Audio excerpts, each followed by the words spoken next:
बच्चों, आज हम लोग 11th क्लास की फिजिक्स में द्रव्य के तापीय गुण का लेक्चर नंबर 17 पढ़ने जा रहे हैं। और आज हम लोग पढ़ेंगे ऊष्मीय विकिरण के बारे में।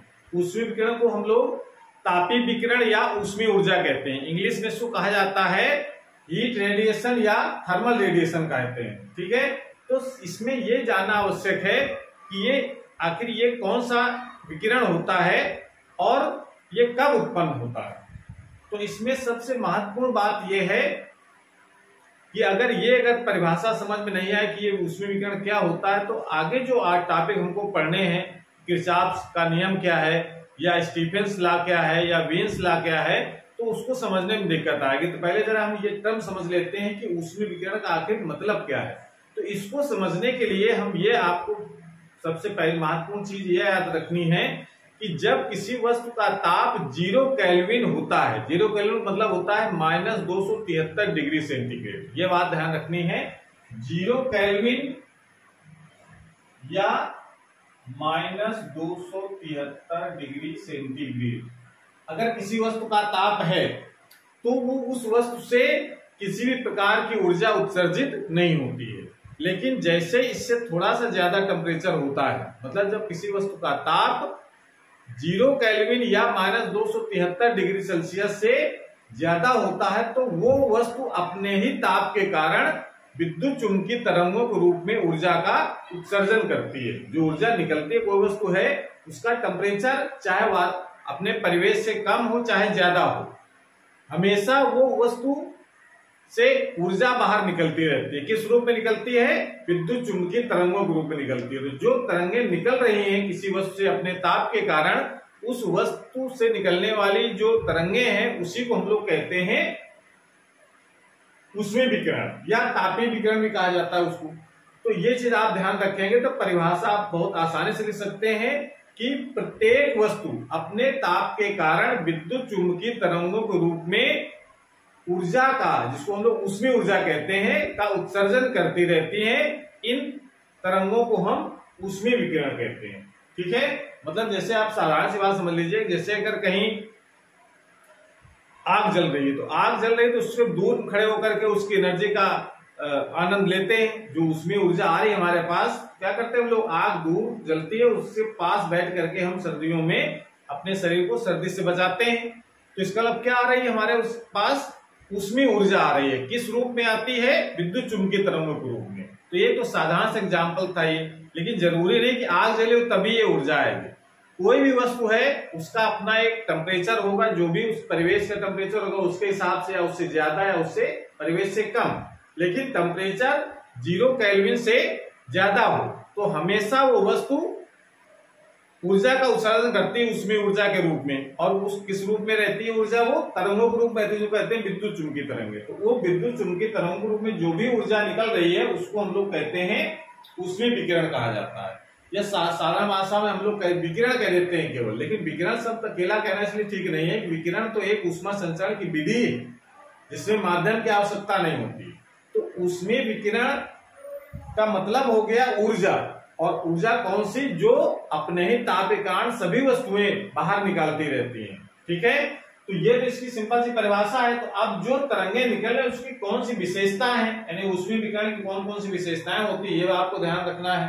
तो पहली विशेषता क्या कहती है? ऊष्मीय विकिरण विद्युत चुंबकीय तरंगों के रूप में चलता है। तो परिभाषा में शब्द आया है कि जो ऊष्मीय विकिरण होता है किस रूप में चलता है? विद्युत चुंबकीय तरंगों के रूप में चलता है। ठीक है, विद्युत चुंबकीय तरंगे आप 12th क्लास में बहुत डिटेल में हम लोग पढ़ेंगे विद्युत चुंबकीय तरंगों के बारे में।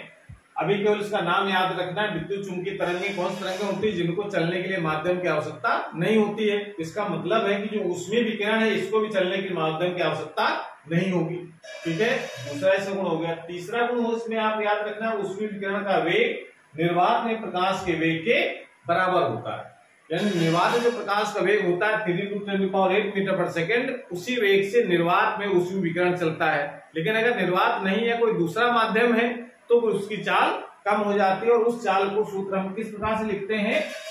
अगर कोई दूसरा माध्यम है तो उसका जो चाल होती है वो V होता है C/N। ये किसी माध्यम में ऊष्मीय विकिरण की चाल भी होती है, किसी मतलब प्रकाश की चाल का भी फार्मूला है। ठीक है ना। निर्वात में तो C होता है, C का मान 3 × 10⁸ मीटर पर सेकेंड। लेकिन निर्वात के अलावा अगर कोई माध्यम है, जल में चलना है, कांच में चलना है, तो फिर आपको n उसका अपवर्तनांक लिखना पड़ेगा, इलेक्ट्रॉन से डिवाइड करना है। n क्या है यहाँ पर? उस माध्यम का अपवर्तनांक है जहां पर उसमें विकिरण चल रहा है, तो उसकी चाल क्या होगी? कम हो जाएगी। सबसे ज्यादा चाल कहाँ होगी? निर्वात में। कितना मान होगा? 3 × 10⁸ मीटर पर सेकेंड। तीसरी बात इसमें ये है, चौथी बात है इसमें, उसमें विकिरण सीधी रेखा में चलता है। जैसे प्रकाश चलता है सीधी रेखा में, उसी प्रकार से उसमें विकिरण सीधी रेखा में चलता है। तो ये सारे गुण प्रकाश से मिल रहे हैं। जो प्रकाश के गुण है वही उसमें विकिरण के भी गुण है। प्रकाश विद्युत चुंबकीय तरंगों के रूप में चलता है, तो उसमें विकिरण विद्युत चुंबकीय तरंगों के रूप में चलता है। प्रकाश को चलने के लिए माध्यम की आवश्यकता नहीं होती, तो उसमें विकिरण को चलने के लिए माध्यम की आवश्यकता नहीं होती है। प्रकाश सीधी रेखा में चलता है, तो प्रकाश जो उसमें विकिरण वो भी सीधी रेखा में चलता है। तो अब इसमें जो पांचवा जो पॉइंट है कि उसमें विकिरण जो निकल रहा है किसी वस्तु से, वो उसकी जो मात्रा है, यानी प्रति सेकंड उसमें विकिरण जो उत्सर्जित हो रहा है किसी वस्तु से, उसकी मात्रा वस्तु के पदार्थ की प्रकृति पर, उसके क्षेत्रफल पर और उसके ताप पर निर्भर करती है। मतलब कोई वस्तु ऐसी है जो उसमें विकिरण प्रति सेकंड कम निकालती है, मतलब कोई धीरे धीरे उसमें विकिरण निकालता है, यानी धीरे धीरे ठंडी होती है कोई वस्तु जल्दी ठंडी हो जाती है, तो वो उसकी प्रकृति पर निर्भर करता है। ठीक है ना। दूसरा उसका एरिया अगर ज्यादा होगा तो विकिरण ऊर्जा ज्यादा निकलेगी। कोई चीज ठंडी करनी है, उसका एरिया बढ़ा दीजिए, अपने आप वो ठंडी हो जाएगी, उसकी विकिरण दर क्या होगी? बढ़ जाएगी। और ताप पर निर्भर करेगा। किसी वस्तु का ताप अगर ज्यादा है तो उसमें विकिरण ज्यादा निकलेगी, कम ताप है तो कम निकलेगी। तो इसका मतलब प्रति सेकंड उत्सर्जित विकिरण ऊर्जा का जो मान है वो वस्तु की प्रकृति पर, उसके क्षेत्रफल पर और उसके ताप पर निर्भर करता है। इतनी बात आपको ये गुण समझ में आए। उसके बाद अगला जो गुण है इसका उसी विकिरण का, वो है कि जब किसी वस्तु से उसमें विकिरण उत्सर्जित होता है तो ऐसा नहीं कि जितना विकिरण निकल रहा है सब एक जैसा है, ऐसा नहीं है। किसी वस्तु से उसमें विकिरण का जो उत्सर्जन होता है वस्तु के ताप के कारण, वो उसका रेडिएशन यानी विकिरण एक जैसा नहीं है कि एक जैसा ही विकिरण उत्सर्जित होता है। मतलब उसकी जो तरंगदैर्घ्य होती है वो विकिरण की, वो सबकी अलग अलग होती है। मतलब कह सकते हैं कि विभिन्न तरंगदैर्घ्यों का मिश्रण निकलता है। किसी की तरंगदैर्घ्य ज्यादा होगी, किसी विकिरण की कम होगी, किसी की और कम होगी, किसी की बहुत ज्यादा होगी। मतलब कह सकते हैं कि उसमें विकिरण जो निकलता है किसी वस्तु से, उसमें भिन्न भिन्न तरंगदैर्घ्यों का क्या होता है? मिश्रण होता है। एक जैसी तरंगदैर्घ्य नहीं होती कि लाल रंग का प्रकाश तो लाल रंग निकल रहा है, ठीक है ना। या दृश्य प्रकाश या जो विद्युत चुंबकीय स्पेक्ट्रम आपने पढ़ा होगा, उसमें एक्स किरणें, गामा किरणें, दृश्य प्रकाश, पराबैंगनी, ये सब रेडियो तरंगे, दीर्घ तरंगे सब होती हैं उसमें। तो ये हमारा कहने का मतलब है कि जो तरंगे जो निकलती हैं वो सब प्रकार के का मिश्रण होता है, ठीक है ना। लेकिन अंतर भी है। जो प्रकाश होता है, प्रकाश में भी सब अगर सूर्य से आने वाले से प्रकाश की बात करो तो उसमें भी जो रेडिएशन है, जो आ रहा है विकिरण सूर्य से, वो भी उसमें भी सभी संभव तरंगदैर्घ्य होते हैं, समझ में आ रहा है। लेकिन इसमें क्या है, विकिरण में क्या अंतर है कि जो विकिरण का जो एवरेज तरंगदैर्घ्य है, मतलब कह सकते हैं कि उसका औसत निकाला जाए विकिरण ऊर्जा की तरंगदैर्घ्य का, तो उसकी तरंगदैर्घ्य जो दृश्य प्रकाश है उससे थोड़ी ज्यादा होती है। और दृश्य प्रकाश से थोड़ी ज्यादा रेंज किसकी होती है? औरक्त विकिरण की होती है। तो इसलिए इस उसमें विकिरण को हम लोग औरक्त किरणें भी कहते हैं। क्यों कहते हैं औरक्त किरणें? क्योंकि उसमें विकिरण का औसत जो तरंगदैर्घ्य है वो दृश्य प्रकाश से थोड़ी ज्यादा, और दृश्य प्रकाश से थोड़ी ज्यादा होने का मतलब क्या, उसकी रेंज कितनी होती है? उस विकिरण की 8 × 10⁷ मीटर से लेकर के, रेंज हमने क्या बता रहे हैं? रेंज बता रहे हैं 8 × 10⁻⁻7 मीटर से लेकर के 4 × 10⁻⁻4 मीटर के बीच की जो तरंगदैर्घ्य होती है वो उसमें विकिरण की होती है। ये लगभग एवरेज निकाला गया है, इसलिए इसका नाम रखा गया है।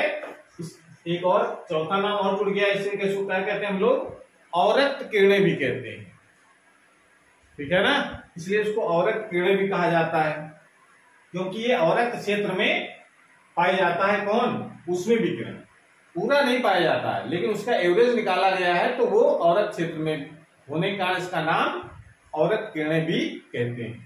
बात समझ में आ गई। उसके बाद अगला जो पॉइंट है इसमें वो है कि उसमें विकिरण की जो तीव्रता है, उसमें विकिरण जो तीव्रता है कितने इंटेंसिटी का उसमें विकिरण निकल रहा है, वो डिपेंड करता है कि जहां से मेजर कर रहे हैं वो स्रोत से कितनी दूर है। यानी जो उत्सर्जित विकिरण ऊर्जा की जो तीव्रता है वो विकिरण स्रोत से दूरी के वर्ग के व्युत्क्रमानुपाती होता है।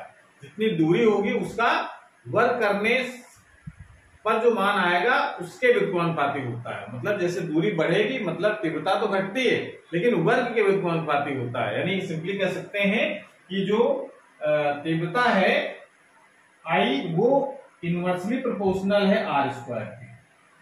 अगर हम दूरी को 2 गुना कर दें तो तीव्रता 1/4 गुना कम हो जाएगी। दूरी अगर 3 गुना कर दें स्रोत से उस बिंदु पर तीव्रता 1/9 गुना हो जाएगी। मतलब ये कहने का है तीव्रता घटती है लेकिन स्क्वायर के व्युत्क्रमानुपाती के रूप में घटती है। और साथ में जो लास्ट पॉइंट हमने लिख रखा है वो है ऊष्मीय विकिरण प्रकाश की भांति परावर्तन, अपवर्तन, विवर्तन, प्रकीर्णन, ध्रुवण की घटनाओं को प्रदर्शित करता है। मतलब जो प्रकाश में जो गुण है कि प्रकाश में भी परावर्तन, अपवर्तन, विवर्तन, व्यतिकरण ये सब कुछ होता है, उसी प्रकार से ऊष्मीय विकिरण में भी ये सारे गुण पाए जाते हैं। तो इसका मतलब ये कह सकते हैं कि ऊष्मीय विकिरण लगभग वो प्रकाश के जो गुण होते हैं उससे बहुत कुछ मिलते हैं। लेकिन जो डिफरेंस है ये भी आपको ध्यान रखना है कि जो प्रकाश है और ऊष्मीय विकिरण है, प्रकाश भी तो एक ऊर्जा है और ऊष्मीय विकिरण भी ऊर्जा है, लेकिन डिफरेंस दोनों में क्या है कि जो दृश्य प्रकाश होता है उसकी तरंगदैर्घ्य, जो तरंगदैर्घ्य होती है, जो दृश्य प्रकाश होता है उसकी तरंगदैर्घ्य जितनी होती है उससे ज्यादा मान होता है ऊष्मीय विकिरण का। तो ऊष्मीय विकिरण का जो औसत तरंगदैर्घ्य होता है वो दृश्य प्रकाश से थोड़ा ज्यादा, ठीक है ना, इसलिए उसको हम लोग औरक्त किरणें कहते हैं। इसलिए इसका नाम रखा गया औरक्त किरणें। और दूसरी बात देख अंतर ये हो गया कि इसका जो एवरेज जो मान है वो दृश्य प्रकाश से ज्यादा होता है, ठीक है। और दूसरी बात इसमें यह है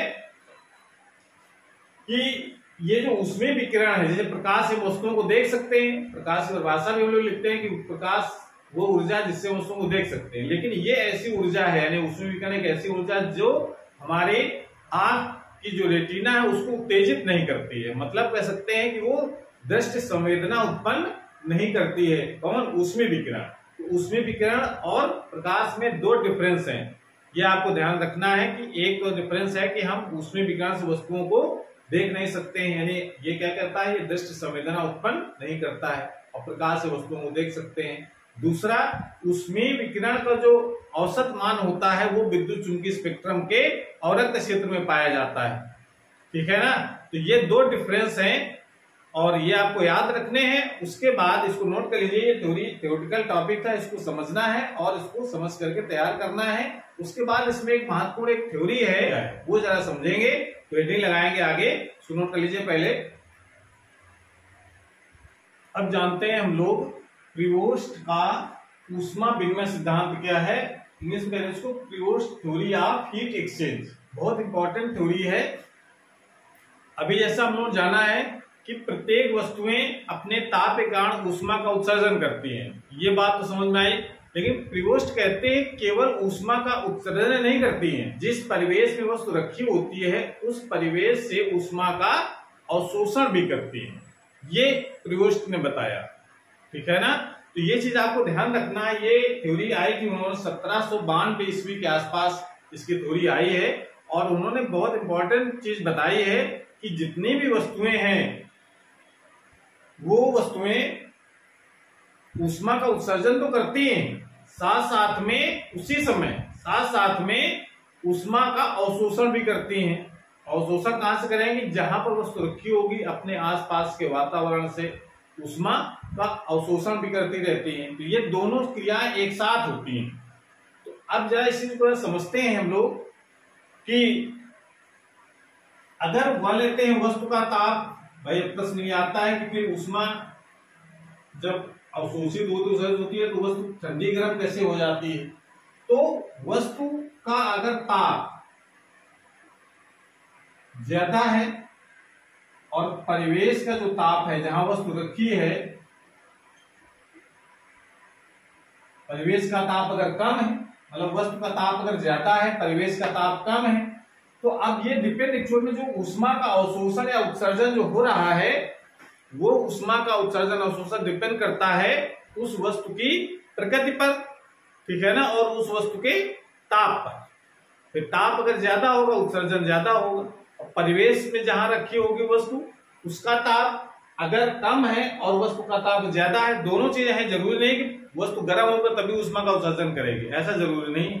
वस्तु अगर ठंडी है, परिवेश का ताप ज्यादा है, तो भी ऊष्मा का उत्सर्जन करती है। यानी ये पॉइंट आपको ध्यान रखना है कि कोई भी वस्तु हमेशा और हमेशा अपने ताप कारण ऊष्मा का उत्सर्जन करती है और साथ ही साथ अपने परिवेश से ऊष्मा का अवशोषण करती है। वस्तु का ताप कुछ भी हो, चाहे वस्तु परिवेश से गर्म हो और चाहे ठंडी हो। अब जरा आगे समझते हैं कि अगर वस्तु का ताप अगर ज्यादा है और परिवेश का ताप अगर कम है, तो क्या होगा कि जो ऊष्मा का जो अवशोषण है, वस्तु द्वारा जो ऊष्मा का जो अवशोषण, ऊष्मा का उत्सर्जन, वस्तु का ताप अगर ज्यादा है तो ताप अगर ज्यादा है इसका मतलब उससे ऊष्मा ज्यादा निकलेगी बाहर।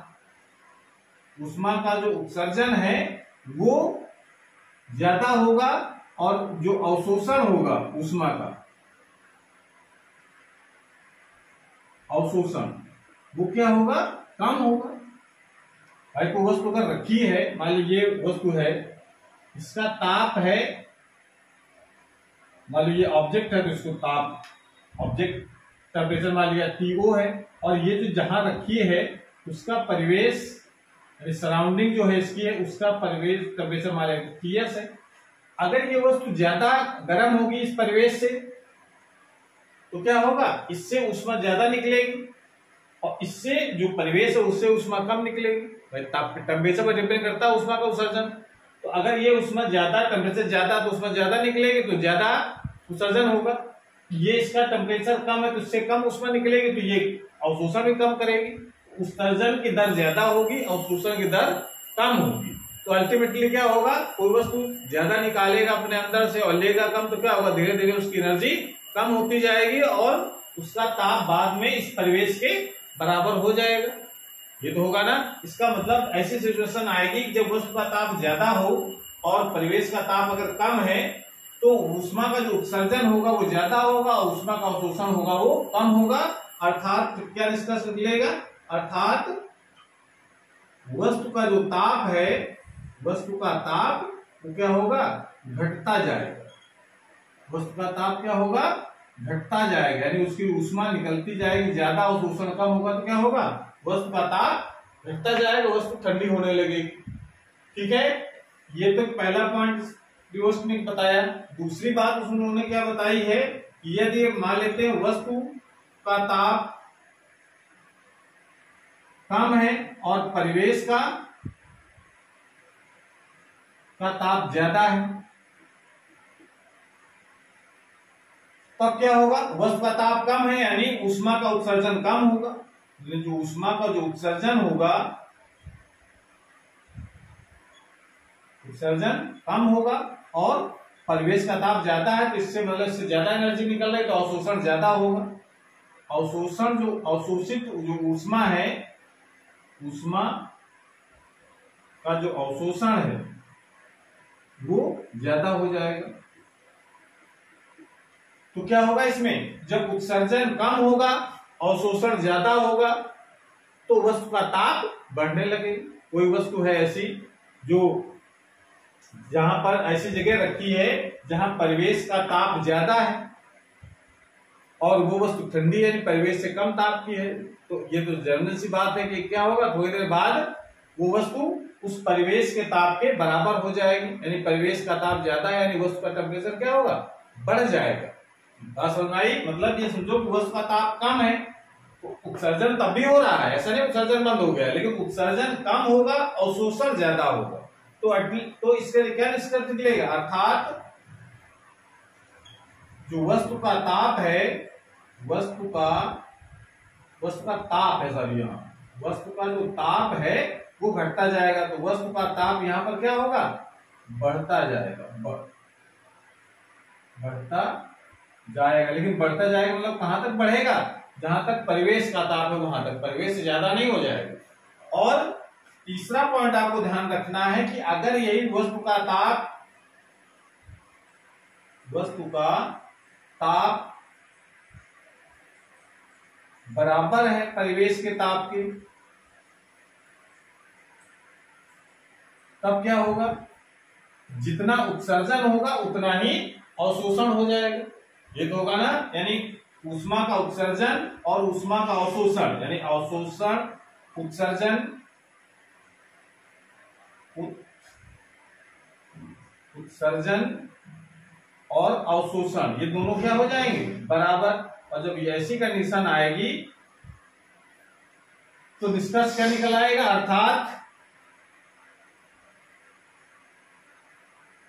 अर्थात वस्तु का ताप